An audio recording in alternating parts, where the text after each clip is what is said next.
Thanks, Tiffany, for coming and meeting with me today. I just want to touch base with you because I've noticed that during the cluster you've been a little bit quiet and I don't hear much your voice in the discussion. So I just wanted to touch base and see how's it going. Is it this cluster being a little bit more challenging than others for you? Yeah, I'm really sorry. There's just a lot going on with me right now and I'm not getting a lot of sleep. So I'm finding myself pretty distracted and CBL is really the last thing on my mind. Yeah. I understand, and I totally relate that this can be overwhelming, and this cluster in particular is pretty overwhelming. So if you're really finding that that is actually impairing your performance, I would strongly suggest you to try to schedule an appointment with our Assistant Dean of Student Affairs, because she will know your schedule, she has a really good understanding of the curriculum and the demands of the curriculum, so she will definitely be a good resource maybe to have a little chat and maybe suggest some ways that you can cope with that stress.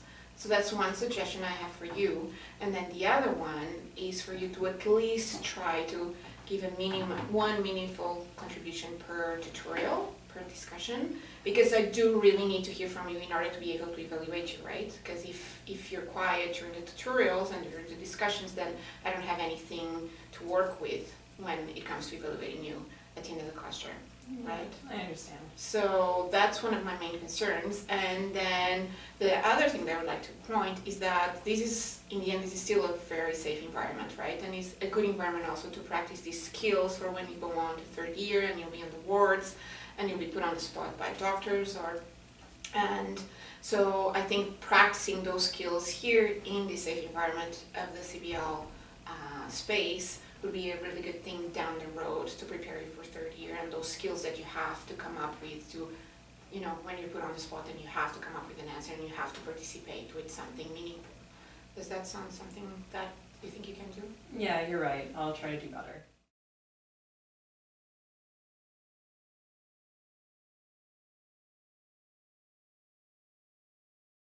Thanks, Tiffany, for coming and meeting with me today. I just wanted to check in with you because I did notice that you've been more quiet than usual this cluster. I had you before, and I know that this time around you're a little bit more quiet than usual. So I was just wondering how this cluster has been for you, if you're struggling.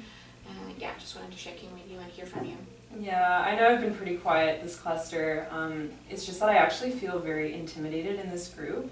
And I feel like it's a very talkative group and that I have to fight to be able to, you know, have my word in. And so I don't really like to do that. And then I also feel like people are really judgmental and so I'm a little intimidated to speak up in this group. Yeah, I hear you. And as a tutor, obviously, I do notice that imbalance in our group. So I am going to address that as a group in our next tutorial. I'll start our tutorial maybe with a 5-minute discussion on group dynamics.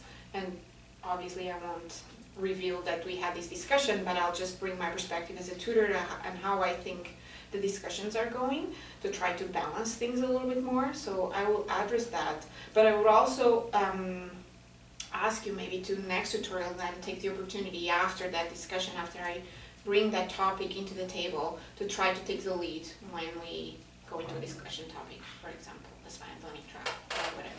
I would like you to try to go up to the board and try to lead a discussion, and I will help you by facilitating the group and by ensuring that people won't be stepping in and that people actually give you the space to do that in a safe way. Can we try that? Yeah, that sounds good.